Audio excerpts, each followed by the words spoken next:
Bijouterie Panso mividy volamena, mivarotra sy manamboatra firavaka volafotsy sy volamena, sahaza ho an'ny rehetra. Manatona ao amin'ny Galerie 9 Tsaralalàna, box 8 na building complexe Ampiflo. Misy iporimina doly zay aleandrangà, tanantsirabe tamaga majoanga, mpampianatra betraikefa satrara, dokotera, professeur, magistrat. Investissez dans une valeur sûre. Uprime manolotra anao ny Le JT. Mousli Makingeri. Ankafiziny mousli eo ampanarahana ny Le JT. B-vitamine Souchkane naturel. Mousli. Au cœur de ce gingembre bio se trouve une source de vitalité pour vos cheveux ternes. Shampoing ultra doux gingembre manolotra anao ny Le JT. Université ASEM, une des grandes universités à Madagascar. Université ASEM manolotra anao ny Le JT. Université ASEM, dignité, créativité, qualité.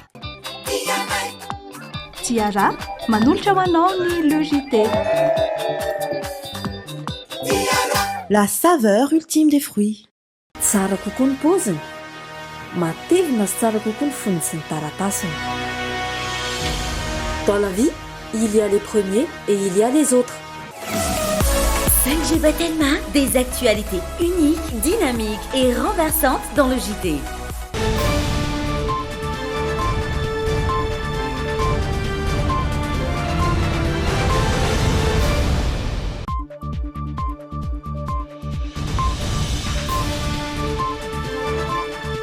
Fifaliana tompo klasy tompoko vavy no andro soko atokatranao amin'izao takariva izao ohatra anatin'ny Le JT manasanao ampanajana ihany koa ny tenako anaraka ny fampahalalam-baovao hatramin'ny farany.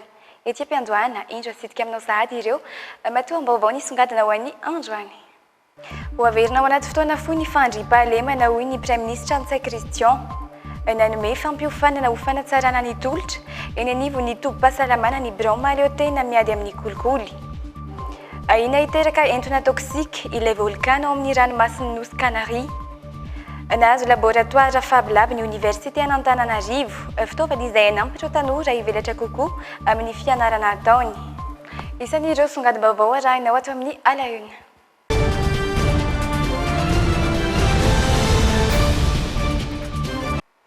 Manoloana ny fiverenan'ny tsy fandriam-pahalemana amin'ny faritra maro eto Antananarivo dia no mafisina ny patrouille iraisana mba hiarovana ny vahoaka indrindra amin'ny alina. Nanara-maso ny fametrahana izany ny fiparihan'ireo miaramila, ny zandary ary ny polisy ireo minisitra telotota omaly alina tokony tamin'ny folo tany ho any. Ny tanjona dia niandrakofana ireo faritra voalaza famafana rehetra fa ny vahoaka miaina ampilaminana. Andeo rahantsika ny fanampanazavana mahakasika izay. Manoloana fiverena tsy fandriam-pahalemana amin'ny faritra maro eto Antananarivo dia no amafisina amin'ny fisafona iraisana mba hiarovana ny vahoaka indrindra amin'ny alina. Nanara-maso ny fametrahana sy ny fanaparitahana ny miaramila, zandary, polisy ireo minisitra telotota omaly alina tokony ho tamin'ny folo ora. Ny tanjona dia andrakofana ireo faritra voalaza famafana rehetra mba hahafahan'ny vahoaka miaina am-pilaminana. Hita fa androngatra ny vakitrano sy fanendana tao aorian'ny fiafarany amin'ny anara-pahasalamana hoy ny ministra fiarovam-pirenena. Nandray fepetra enjana izy ireo ho fanaraha-maso izany ka naverina indray fisafona izay nisy teo aloha ho fanalana ny tebotebon'ny vahoaka. Ary apetraka amin'ireo faritra hita fa mafana sy anjakany tsy fandriam-pahalemana amin'ny verimberina ireo miaramila sy zandary ary polisy ireo. Ny fiakaran'ny tany tsy fandriam-pahalemana no natonga ny fanapahan-kevitra amerina ametraka indray ny patrouille ataon'ny zandary sy ny mpitandro filaminana. Araka ny toromarika nomen'ny Prime Ministre dia miverina izany ho fiarovana ny vahoaka sy ny fananany ary isorohana ny trangana tsy fandriam-pahalemana amin'ny verimberina. Fa vaovao mifanindra an-dalana amin'izay hatrany namolavola paikady hoety miady amin'ny tsy fandriam-pahalemana ny Prime Ministre Antsay Christian niaraka tamin'ireo mpikiambana ao amin'ny gouvernement tamin'ny andraikitra ny ministera voakasika izay omaly. Hevitra tapaka manoloana ireny asan-dalo ny sesesy tamin'ny lalam-pirenena mifandray amin'ny faritra ireny no nahatonga izao raha ny fanazavana. Nampatsiahy ireo taniberina andraikitra ho an'ny tsirairay isorohana ny lozam-pahamehovozana ihany koa anefa ny Prime Ministre nandritra ny fiaonan'izy ireo. Andeo rahantsika ny fanampanazavana mahakasika izay eo amin'ny Rindrantsary ny Kasa mbola manana. Natetim-pitranga ny fanafiana sy ny tsy fandriam-pahalemana tamin'ireo lalam-pirenena maromaro fa ho tsela akory izay. Zarina mpiororo ny rehetra na ny andray ny zotra aza satria niarahana hita sy naheno tamin'ny haino vakijery samihafa ny firongatry ny asan-dahalo. Nodiny iana tsirairay teo anivon'ny OMC, organisme mixte de conception nationale anitranga nisy, sy ny fanapahan-kevitra ho raisina manoloana azy araka izao fanazavana manaraka izao. Fantatra tsika rehetrarehetra fa mitady hongatra ny tsy fandriam-pahalemana eran'ny Madagasikara indrindra amin'ny faritra vitsivitsy amin'ny faritra voana andrefana sy faritra andrefana iny mahazo ny faritra atsimo andrefana ihany koa. Izay dia dinina teto anivon'ny OMC national ny tranga misy hatramin'izay sy izay fanapahan-kevitra izay raisina mba hamerenana amin'ny fotoana fohy dia fohy ny fandriam-pahalemana sy filaminana amin'ny faritra reny. Dia ihany koa fa taorinan'ny Covid aty an-tanàn-dehibe dia ahitana tranga na mbola vitsivitsy amin'izao fotoana izao mahakasika tsy filaminana sy fandriam-pahalemana. Dinina lalina koa zany teo anivon'ny OMC national androany ary naka ny fanapahan-kevitra koa mahakasika amin'izany rehetrarehetra zany. Hitantsika ihany koa fa amin'ny lalam-pirenena misy eto amintsika dia natana tranga ny fanafina mahakasika taxi brosy ihany koa. Zany rehetrarehetra zany no adalinina ary sorona radio moa mitandry filaminana efa nataham-bokatra ny ady ataontsika amin'ireny ondratsy manakandalana reny fa mbola tsy maintsy sady TV tsy mikasika an'izay. Nambarany ihany koa fa antoka iray isoroana ny lozam-pifamoivoizana ny fanaraha-maso ny fiara mialohan'ny aingany. Mitana andraikitra goavana amin'ny fanaraha-maso izany ny mpitandro ny filaminana amin'ny lalana rehetra saingy nosindriana manokana ireo manao dia lavitra. Tompona andraikitra voalohany amin'ny fandanjalanjany ny hafainganam-pandehany ihany koa anefa ny mpamily. Natao izany mba ho fitsinjovana ny ainy ny samy malagasy araka ny fanazavany hatrany. Falafim-baovao hafa kosa indray tsy mbola nisy vokatra hatreto ny fanovana governemanta hoy ny birao hoy ny filohan'ny vaomera ny fanazariana ny tany sy ny fitantanana ny fananan-tany. Isana nanaovany antso avy amin'ny minisitra ny fitsarana, ny firongatry ny fitoriana sy ny fifanolanana amin'ny resaka fananan-tany eny amin'ny fitsarana. Andrasana ihany koa ny vokatra amin'ny fifampiresahana mahakasika ny olana ara-tany toy ny rara an-tanan-drano. Hoiatrany ny filohan'ny vaomera ny fanajariana ny tany sy ny fitantanana ny fananan-tany. Lasa miteraka disadisam-piarahamonina eto Manjakaray ny fifanolanana momba ilay tany-panjakana lasa n'olon-tsotra ka nahatonga filanjana sora-baventy tetỳ an-toerana. Tamin'ny 1994 zany hoe mba amena azy ny efitrano tao satria kely batetika ilay trano fianarana misy azy ary. Dia iny zany iny no nitatra foana ka nahatonga azy hatramin'izao dia nahazo hatramin'ny situation juridique ny tany hitana ihany amin'ny fokotany fa azony amin'ny anarany io tany io nefa ny tompoko fanizo io tany io ny aiky ny mahatany-panjakana teo aloha ilay toerana ny olona milaza fa tokony tany saingy nanambara kosa fa efa nanaraka ny tsingana rehetra ahazoany taratasy ara-dalàna amin'izao. Dia fokotany zany no nametraka anay tao satria nangataka tamin'ny fokotany zay dia izy no tany aminy izay nandohofany tamin'izany. Voatoatoana tokoa satria zany ilay ankizy zao hianatra vokotava eny an-dalana ao am-pianarana vokotava nefa nihitatsika hoe fanabeazana ilay izy. Mbola mirongatra ny fitoriana sy ny fifanolanana resaka fananan-tany eny amin'ny fitsarana hoy ny filohan'ny vaomera ny fanajariana ny tany. Antony anaovany antsoava amin'ny minisitra ny fitsarana.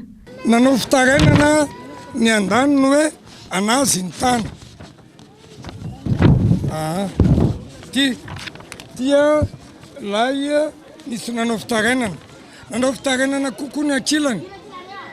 Nanao fitarenana kokoa ny ankilany hoe tany bokon'olona io dia izao ilay izy. Ho any amin'ny domaine rapitso. Dia ho alaina ilay dossier hatrany am-piandohany. Ka hatramin'ny farany dia jerevantsika eo ilay izy. Fa izao tsika mila milamina. Za tsy mindany amin'ny andanina ny ankilany fa ngaringary ihany. Fa ny takiko eto dia manao anto sady tenako amin'ny andriamatoa ministra fitsarana sy andriamatoa premier ministre lehibe ny gouvernemanta. Fa mbola mitady hiverina indray le tsy ara-jariny ao anivon'ny fitsarana. Entitra ny solom-bavam-bahoaka ny boribory-tany fahadimy nanao fanamariana fa tsy mbola misy vokatra hatreto ny fanovana ny gouvernemanta. Nosahiviny ihany koa fa isan'ny andrasana ny vokatry ny fifampiresahana mikasika ireo olana ara-tany nanaovana fitaranana taminy toy ny raharaha teny Antanandrano. Fa manohy ny fiara-miasa eny amin'ny tobim-pahasalamana ny Broma leo tena amin'ny ady amin'ny kolikoly. Nisy araka izany ny fampiofanana ny solontenan'ny hôpitaly mandray an-tanàna manokana ny reny sy ny zaza ho tompona andraikitra anentana ny sisarika ny mpiara-miasa amin'izy ireo hiady amin'ny kolikoly. Ankoatr'izay ihany koa ho fanatsarana ny tolotra ara-pahasalamana eny amin'ny reny toeram-pitsaboana ireny no tanjona. Andeha hitatitra amintsika ny andindin'izay ny aina Solaromanana sy Daoly Farakotiny aina. Maro ny endrika isehoan'ny kolikoly eny anivon'ny tobim-pahasalamana. Maro ireo mampiasa ny volany na ny toerany sy ny maha izy azy eo anivon'ny fiarahamonina ahazoany tombony rehefa mitsabo-teny eny anivon'ny tobim-pahasalamana miankina na tsy. Misy ireo mampiasa izany ahatonga azy ho lahara-pahamehana ny fitsaboana azy raha ny fanazavana voarainay. Voalaza ihany koa fa matetika no mitranga ny kolikoly eo anivon'ny fampidirana havana hiasa ao amin'ny tobim-pahasalamana iray ka tsy hanarahana ny rafi-pampidirana mpiasa tokony ho izy amin'ny ilay fitoerana. Fanatsarana ny tolotra ara-pahasalamana ny tanjona noho izany. Ny tanjona ao anatin'izay dia fanatsarana ny ataontsika hoe tolotra ara-pahasalamana tsy ny aty amin'ny privé ihany fa efa miparika ihany koa any amin'ny tobim-pahasalamana miankina amin'ny fanjakana to. Ny asa efa natao dia ny fametrahana ny ataontsika hoe standard de service any anivon'ireo efitrano maro samihafa ao anatin'ny pavillon Sainte Fleur ary misy koa anefa ny aty amin'ny sehatry ny fanjakana aty amin'ny hôpitalim-panjakana izay efa tena manao ezaka lehibe amin'ny fametrahana izay standard de service izay mba ho fanaraha-penitra ny fandraisana marary sy fanatsarana ny kalitao ny fomba fiasa ny anivon'ny tobim-pahasalamana. Nanaso ny fiarahana ny Broma leo tena miady amin'ny kolikoly sy ny tobim-pahasalamana misahana ny reny sy ny zaza tamin'ny volana febroary. Fiadiana amin'ny kolikoly misy eo anivon'ny fitsaboana ny tanjona. Ho fanamafisana ny fiaraha-miasa ny sitraka fampiofanana ireo mpisehatra akaiky amin'ity tobim-pampivelona ity. Izy ireo no anentana ny manodidina azy ireo amin'ny tsy fanekenan'ny kolikoly amin'ny endriny rehetra mety isehoana. Anatin'ny fizarana faharoa ny fampahalalam-baovao indray isika izao ny Actu.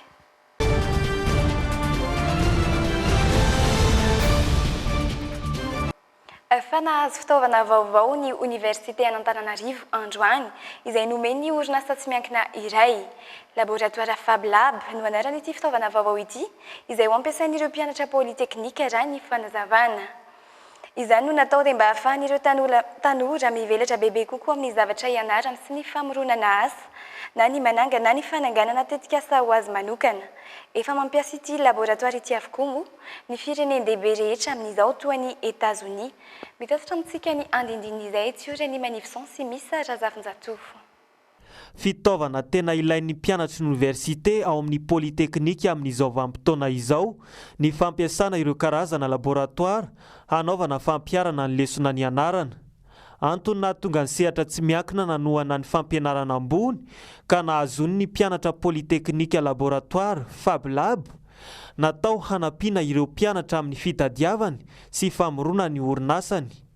Fab Lab moa ny école polytechnique d'Antananarivo no mampiasa azy ny espace fa Tokatso no misy an'le Fab Lab fa tsy amin'ny vodivorona.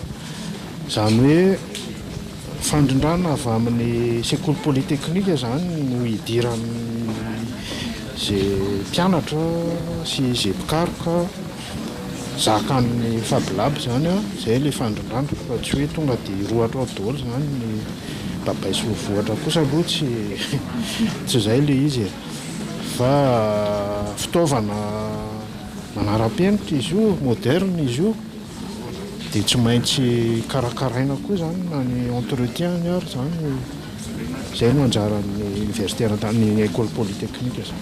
Matetika isika malagasy no zatra miandro ny vahiny foana vao afaka mitrandraka sy mikolo ny fahaiza-manao no ny tompona andraikitra. Tsy ionina amin'izay anefa ny mpianatra ny polyteknika amin'izao fa afaka mampiasa ny Fab Lab izay laboratoire anaovana fikarohana sy fandalinana bebe kokoa an'ireo mpianatra. Karazana laboratoire izy de fabrication iara-miasa amin'ny université n'Antananarivo ahafahan'ny tanorantsika manao na mamorona zavatra misy outil isan-karazany zany apetraka eo tahaka ny imprimante 3D, ny fraiseur, ny zavatra isan-karazany robotika, partie numérique isan-karazany ahafahan'ny tanora mivelatra mamorona zavatra sy miara-miasa amin'ny Fab Lab rehetra maneran-tany satria azo adino fa ny Fab Lab ny concept zay misy ny vavilavo dia zao espace ouvert anankiray collaboratif ahafahan'ny tanora rehetra mifandray afa-pahasahiranana amin'izao ny mpianatra eny amin'ny anjery manontolo ary afaka mampiatra sy mizara fahaiza-manaony eo ihany koa ny famoronan'ny asa fa nisokatra nanomboka omaly 20 septambra ka hatramin'ny 1 oktobra ho avy izao tao Antsirabe fatrivakina karatra niatrika asa ho fanomezana ainga avao ny asa-panjakana nivoatra nandritry ny andro voalohany ny tanjona rehetra makasika ny fanavaozana ireo pitsopitsony maro samihafa makasika izay asa-panjakana izay andeo raha atsika ny andindin'izay eo amin'ny rindran-tsary ny kasa mbola manana abetsaka ny mila fanavaozana mahakasika ny asa-panjakana eto amintsika raha tsy ilaza fa tsy ny eo amin'ny lafiny ara-pitantanana fotsiny ihany tsy vitany hoe mivangongo eto amin'ny fohy be ny fitantanana ny mpiasa-panjakana fa mbola miovaova isaky ny faritra ihany koa izany araky ny fanazavana maro ny tanjony iraisana napetraka eto amin'ny tetetika asa edy ary nilaza fa vonina natanteraka izany eo anivony ny anterimeram-pirenena satria maro ny vokatsoa ateraka io araky ny fanazavana ka dia za eo amin'ny anterimeram-pirenena dia vonina tanteraka amin'izay fiara-miasa fanamorana zay fanapariahana pahefana zay sy fanatsarana ny tanjona nge dia mazava be ny asa-panjakana zany mba tsy tsonona atao hoe lourdeur administrative amin'ny resaka asa-panjakana fa aingana traitement de dossier afaka mamokatra le mpiasa-panjakana fa tsy lany andro mitraité dossier mamonjy brao fa rehefa mametraka fatany ny zavatra tokony atao zay le hoe standard hoe raha andehanao avassement reto zany ny piesy tokony ananako vetivety dia mivoaka dia matoky izy ary motivé amin'izay fotoana zay ny tanjona zany dia hoe anana efficacité ilay mpiasa-panjakana araka ny politika ankapobeny fanjakana Madagasikara dia miroso makany amin'ny fanavaozana nomerika sy any amin'ny fanjakana tsara tantana izany indrindra no ametrahana ny fanavaozana ny asa-panjakana mba isiany ny fanjakana tsara tantana sy manakaiky vahoaka raha ny fanazavana trany abetsaka ny tsy nizotra araka ny tokony ho izy ny asa-panjakana nandritry ny fotoana maro noho ny antony samihafa ny vohitra nandritry ny atrikasa fa isy ny fanavaozana izany redynamisation na fampazahoana aina bebe kokoa ny asa-panjakana zany mba ifanaraka koa amin'ny politika ankapobeny izay ipetraky ny fitondram-panjakana ankehitriny dia nisiany fitondran-draram-panjakana izay moderne kokoa zany sady mbanakaiky vahoaka dia manarak'izay koa ny fieritseretana ny fandravonana mba ho iray ihany ireo paikady izay amin'ny fikirikirana ny atotataratasy ny fanjakana satria indraindray miparitaka ihany izy io indraindray hafa ohatra ny procédure ao amin'ny centrale ao dia indraindray hafa aty amin'ny régional dia mba atao zany izay ampisy procédure paikady tokana ihany amin'ny fikirakirana reny atotataratasy ny mpiasa-panjakana tsara ny manamarika fa nisy fakan-kevitra tao amin'ny ministera misana ny asa-panjakana fohy be mahakasika ny fanovana ny boky toro lalana momba ny asa-panjakana nanomboka ny taona 2024 ny fakan-kevitra avy any amin'ny faritra izany izao no mbola tokony atao araky ny nambaran'ny tompona andraikitra Fandeha hivadika any amin'ny vavao any amin'ny faritra indray isika ka raha madimy volana no tsy voaloha ho an'ireo mpiasa raikitra ao amin'ny commune ambanivohitra Toamasina amin'izao. Roa folo volana kosa izany ho an'ireo mpiasa miasa isan'andro araka ny fitarainan'izy ireo. Manambana ny anao fitokonana fahobe reto farany raha doka tsy mivany olana araky ny tatitra voaray avy any an-toerana. Mitatitra amintsika ny Ansipriana izay ny aina Rasola Armanana sy Dolfa Rakotoniaina.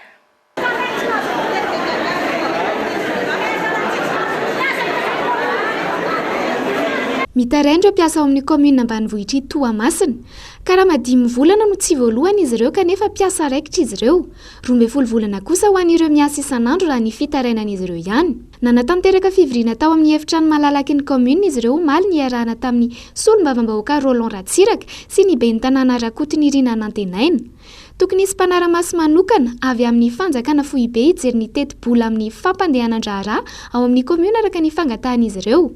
Ny fanodinkodinam-bola ataon'ireo mpitantana sasany araka ny filazan'izy ireo ihany no mahatonga ny karaman'izy ireo tsy voaloha. Maro ihany koa ireo latsakemboka esorina amin'ny karaman'izy ireo araka ny nambaran'ireo mpiasa.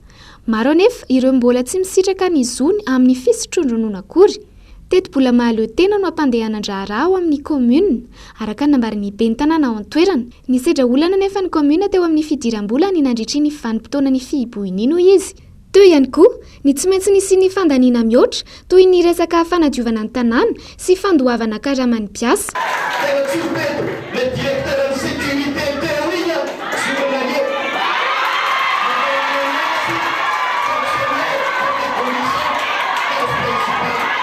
Misy vola amin'ny karamane tapahana isam-bolana CRCM zay agnarany. Tapahana zany vola zany amin'ny karamane isam-bolana. Zay fonctionnaire zany. Marina monsieur le député taregnana aketo fa tsy versé any amin'ny trésor ny vola io. Zany atao zokinay. Nivoaka retraite zokinay. Efatra taona na retraite anazy, 5 taona na retraite anazy mbola tsy mandeha fisotronoronono. Raha toa tsy misy vahaolana mahafa-po, anatanteraka fitokonana fahobe izy ireo araka ny nambarany solotena ny mpiasa. Efa misaona ny tontolon'ny asa fanaovan-gazety nodimandry androany teo amin'ny 17 taonany. Teo amin'ny hôpitaly manara-penitra Mora Fentoamasina i Nestor Rasolonjatovo, mpanao gazety no sady talehan'ny Aino Manjery tsy miankina FMA any Antoamasina. Anisan'ny fandarany iray nahafantarana azy ihany koa ny korano mangingina, korano moramora. Raha tsy aivina ny taona 2024 izy no nanomboka ny tazona ny FMA ary efa niasa tao amin'ny Aino Manjery mpanjakana Antoanany maro mialohan'io. Anisan'ny nandray anjara tamin'ny ady hevitra mandridina ny fahalalahana amin'ny teny sy ny tontolon'ny asa fanaovan-gazety no karakarain'ny FES Madagasikara tao Toamasina ihany koa ny tenany. Izy izay namela manano tena sy kamboty telo mirahalahy ary zafikely iray. Zay eto amin'ny fahitalavitra Dreamina dia mirary fiononana feno ho an'ny fianakaviana. Fa toy ny mpisehatra rehetra amin'ny tontolon'ny fizahan-tany, mamporisika ny fisokafan'ny sistan'i Madagasikara ihany koa ireo kompania mpitanterana anabakabaka vahiny. Misy amin'izy ireny no miezaka mitady vahaolana ampiodiana an'io sehatra sy io nandritra ny fotoana nampamahevain'ny Covid-19 any ka lasa nivadika ny tantitrentana rehefa voatery ny ato ny sidina mitondra ny mpandeha fanampanazavana. Andro vitsivitsy teo izay no nivoan'ity lahatsoratra an-gazety ity. Manasongadina ny fanapa-kevitra raisin'ireo kompania mpitanterana anabakabaka vahiny misafidy ny manitatra ny fotoana fampiatsona ny sidina miazo an'i Madagasikara na eo aza ny vinavina ny firenentsika nokatra ny sistany Atsoatsy. Misy amin'ireny kompania mpitanterana anabakabaka vahiny ireny nefa no nitondra fanitsina ka manamafy fa miandry ny fisokafan'ny lanitry Madagasikara fa tsy manafoana ny sidina miazo ny firenentsika akory. Hatreto aloha mbola tsy niteny fanjakana malagasy fa hisokatra ny sistany.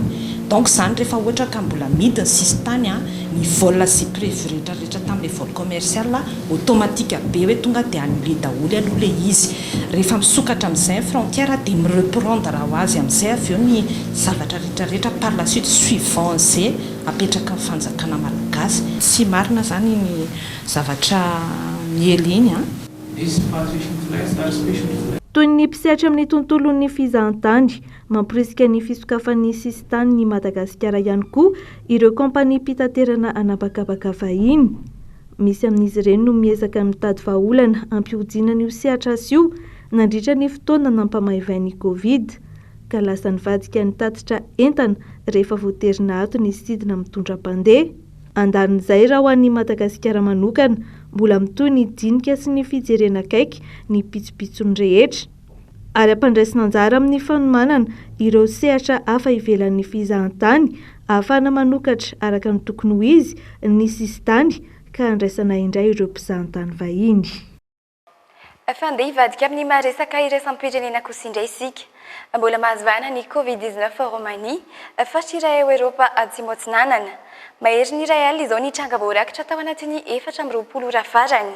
Mbola ambany dia ambany nefa ny tahany vita vaksiny ao amin'ny toerana io. Olana ho azy ireo ihany koa tsy fahampiana ara-pitaovana sy arak'olona ahafahana mitsabo ny aretina raha ny fanazavana. Nahatratra arivo Israel ny trangana Covid-19 voarakitra tao Romania omaly, raha misy 900 kosa no namony ainy. Iboka marary tanteraka ny toeram-pitsaboana ny antoerana amin'izao. Manana olana ara-pitaovana andraisan'ireo marary nefa ny hôpitaly satria tsy manana afa-tsy fandriana fitondrana marary miisa 420 monja. Tsy maharaka ny marary miditra ihany koa ireo fitaovana maro samihafa. Manampitrotraka izany ny tsy fahampian'ny mpiasa miasa eny anivon'ny toeram-pitsaboana.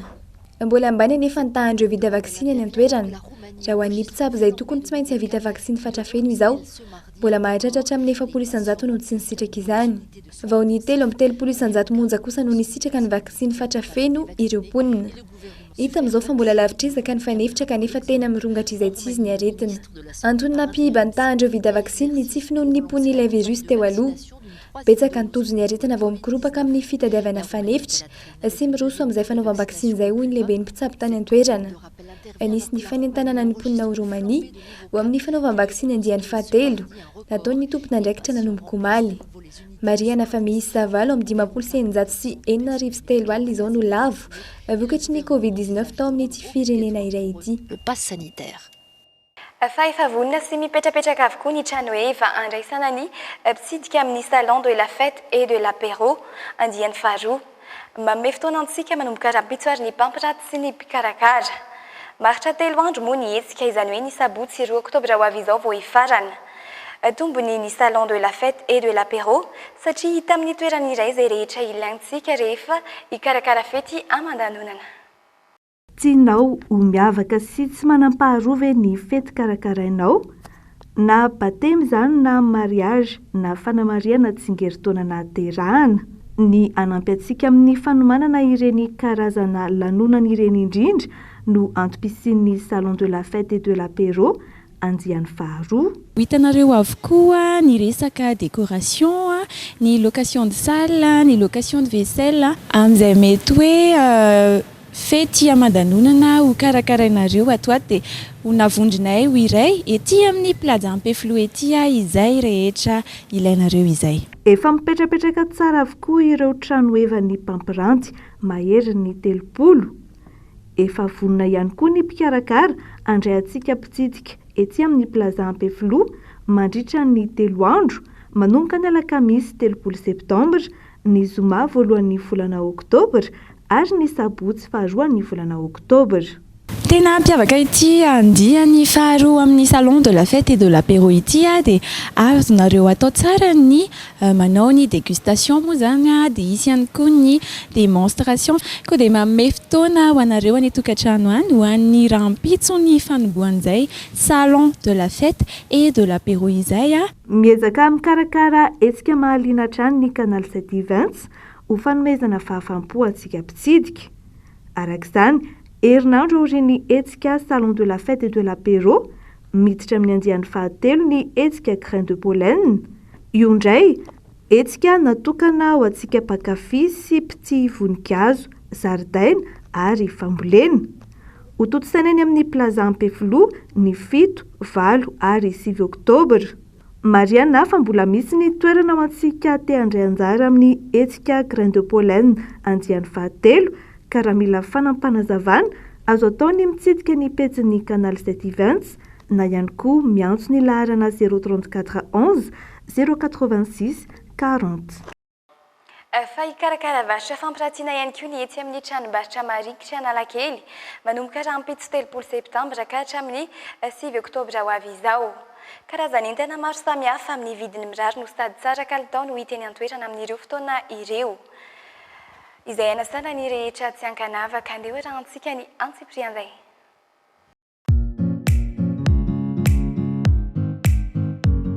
Anomboka rahampitso 30 septambra ka hatramin'ny 9 oktobra ho avy izao, ny varotra fampiratiana atao etsy amin'ny tranombarotra marikitra Analakely ampitan'ny firaisana voalohany. Etsika izay natao hanomezana fahafampoan'ny rehetra tsy ankanavaka.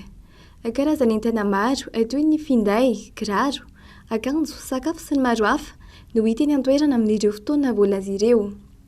Isan'ny handray anjara amin'ny etsika ny avy eo amin'ny Natic Store, ny Popetit, ny Access et Déco, ny Spirit Zaway, ny finday mora indrindra store, ny Malmode, ny mode d'achat ary ny maymode.mdg. Ho fanomezana fahafampoan'ny mpanjifa dia isy ny fihenam-bidy amin'ireo karazana entana maro samihafa isaky ny tsenam-barotra. Tsy no adinoina ihany koa ny tolotra samihafa fa ankoatr'izay amin'ny vidiny mirary kanefa tsara kalitao avokoa ny entana amin'ireo tranombarotra ireo. fa manatanteraka ilay stockage lehibe ihany koa ny etsy amin'ny maki compagnie etsy atsy aztafo amin'izao efa nanomboka tamin'ny alatsinainy izany ary tsy farana raha tsy amin'ny asabotsieriny izany hoe aharitra 2 herinandro be izao ny etsika misy fianam-bidy 10 ka hatramin'ny 20 isan-jato ny entana ao amin'izy ireo raha ny fanazavany andray hitatitra amintsika ny antsiprian'izay ny aina rasolo ary manana sidolfa rakotoniaina manao destockage ny maki compagnie etsy aztafo no notanterahana ny fivarotana fampirantiana mirary dia mirary ny vidin'entana izay moa zany dia solotenan'ny olona ato amin'ny maki izay resaka aminareo momba ny destockage izay efa nanomboka tamin'ny latsinainy dia mbola mitohy hatramin'ny le 9 octobre misy karazana akanjo maro dia maro atao an'ny karazan'olona rehetrarehetra na lahy na vavy na ankizy na lehibe na zokiolona rehetrarehetra mihitsiny ao anatin'ny zany ny kitapo, ny robe, ny short homme femme. Short homme femme zao dia izay vao navoakanay androany zany hoe vao androany vao nanomboka nisy izay amin'ny vidy mirary dia mirary izy io. Misy fihenam-bidy 50-90% zany ato. Zany hoe raha toka ilay kitapo zao amidinay amin'ny vidiny 119 000 ariary amin'ny andavanandro dia amidinay amin'ny vidiny 35 000 ariary izy amin'izao fotoana izao. Tsara dia tsara ny kalitaon'ny entana ao amin'ny maki compagnie. Misy entana maro azo isafidianana ihany koa ao toy ny kitapo, t-shirt, short, robe sy ny maro hafa. Tianentanantsika zany izahay ato amin'ny maki compagnie mba hanjifa an'ireto karazana entana izay hitanao ato aminay. Mbola maro ny karazany ary afaka tonga davokoa na rehetrarehetra na lahy na vavy araka ilay voatenin'ilay namana teo. Manasanareo zany izahay hanjifa an'ireto satria mahasoa ny rehetrarehetra ny entana izay hitanareo ato rehefa tonga aty ianareo. Ny qualité moa zany mampiavaka ny maki tsy mitovy amin'ny qualité an'ny hafa ohatra sinosy ohatran'izany tsy itovizan'ny maki zany. Efa nanomboka tamin'ny alatsinainy zany destockage zany ary tsy farana raha tsy amin'ny asabotsy faha 7 ny volana oktobra. Aharitra 2 herinandro ny etsika tongava maro hijery izay mahasoa anao ao amin'ny maki compagnie etsy aztafo. Afa hivadika amin'ny maresaka iraisam-pirenena indray isika. Niteraka entona toksika ilay volkano ao amin'ny ranomasina Nosy Canaries. Entona toksika izay tombanana mety hahafaty olona mihitsy izany. Araky ny fantatra, nisy fikorian'ny renirano izay mifandray amin'ity ranomasina ity teny amin'ny morontsiraky Playa Nueva ka nahatonga ny fiparihan'ny ranon'afo volkano ho tonga hatreny amin'ny ranomasina Canaries. Dia raha antsika ny fanampanazavana mahakasika izay. Nahitana zavona sy setroka lehibe manodidina ny lavaka nisy ilay volkano nipoaka ny herinandro teo raha ny fanazavana ka nahatonga io ranon'afo niparitaka nanaraka ny renirano Playa Nueva izay mifandray amin'ny ranomasin'ny Canaries. Nilaza ireo manam-pahaizana ny toerana fa ny fifandraisan'ny chlorure, sulfate, carbone, fluor sy iode mahita ao anaty volkano no miparitaka izay mamoaka entona toksika marobe toy ny gaz chlorhydrique dia mety hahafaty olona mihitsy manam-pahaizana. Ny gouvernementa régional dia naniraka tatsambo miisa 2 arivo anaramaso ny fivoaran'ilay ranon'afo manodidina ny ranomasina nikorinan'ilay ranon'afo tao Canaries. Nampitandrema ihany koa ny mponina mipetraka manodidina ity ranomasina ity, indrindra ny ao amin'ny tanàna ny Canaries, mba samy hitandrona sy hiboka ireo mponina manodidina fa tsy fantatra izay zavatra mety hisy eo ateraky ny gaz toksika entin'ilay ranon'afo amin'ny fahasalamana. Raha tsy ahivona, efa nisy ny fipoahana tahaka izao tany Canaries tamin'ny taona 1770 sy 1770. Dia iny maresaka iraisam-pirenena iny ihany koa no nakatona ny fiarahantsika tao anatin'ny fampahalalam-baovao tamin'ity takariva ity fa andeha atolotra aminao sahady ny vinany mety ho tetry ny andro ho any rahampitso alakamisy.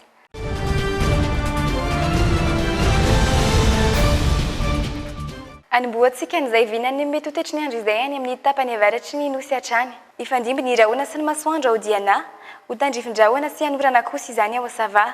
Eo anelanelany 12 degré Celsius sy ny 13 degré Celsius ny maripana. Ifandimbiasa ny rahona sy ny masoandro kosa ao Boeny, Melaky, Sofiary, Betsiboka, 12 degré Celsius ny maripana ambany indrindra raha toka 13 degré Celsius kosa ny maripana ambony indrindra. Ifandimby tahaka izay ihany koa ny rahona sy ny masoandro ao Alaotramangoro sy Atsinanana, Anorana ao Analanjoroa, 14 degré Celsius ny maripana ambany indrindra raha toka 17 degré Celsius ny maripana ambony indrindra. Ifandimby ihany koa ny rahona sy ny masoandro ao Bongolava, Itasy, analamanga ary vakina karatra 10 degré celsius ka hatramin'ny 20 degré celsius ny maripana ifandimby hatrany ny rahona sy ny masoandro ao amorony mani matsiatra ambony iorombe ary vadova fito finansy atsimo atsinanana 12 degré celsius ka hatramin'ny 3 degré celsius ny maripana ifandimby ihany koa ny rahona sy ny masoandro ao antsimandrefana sy anosy ho arahinora amin'izany ao menabe sy androy 17 degré celsius ka hatramin'ny 4 degré celsius ny maripana tapitra tanteraka ary ny fiarahantsika tomboky lasy tomboky vavy tamin'ity takariva ity ankasitrahako fenona naharitra niaraka taminay teto hatramin'ny farany ny tena kosa mametraka ny veloma mandrapitafa ho manaraka indray veloma tomboka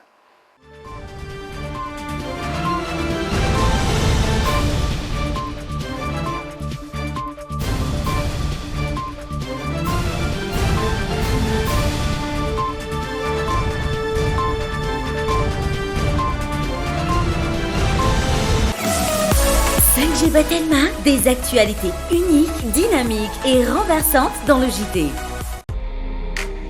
Bijouterie Pansou vidy volamena, mivarotra sy manamboatra firavaka volafotsy sy volamena, sahaza ho an'ny rehetra. Manatona ao amin'ny Galerie 9 Tsaralalàna, box 8 na building complexe Ampiflou. Paperline, le choix de votre succès. Au cœur de ce gingembre bio se trouve une source de vitalité pour vos cheveux ternes. Shampoing ultra doux gingembre Nanulchanoto ni le JT. Université ASEM, une des grandes universités à Madagascar. Université ASEM Nanulchanoto ni le JT. Université ASEM, dignité, créativité, qualité. Miss Ibrahim Nadolze Aliandrangha, Tanansirabe Tamaga Majuanga, Pampanatra Bitraikefa, Satara, Dokotera, professeur magistrat. Investissez dans une valeur sûre. Ibrahim Mamanulchanao ni le JT. Mousli, Makingeri. Ankafiz ni mousli et wapanarana ni le JT. B-vitamine, sutkane natural. Mousli. Tiara nanulchawanoto ni le JT. La saveur ultime des fruits.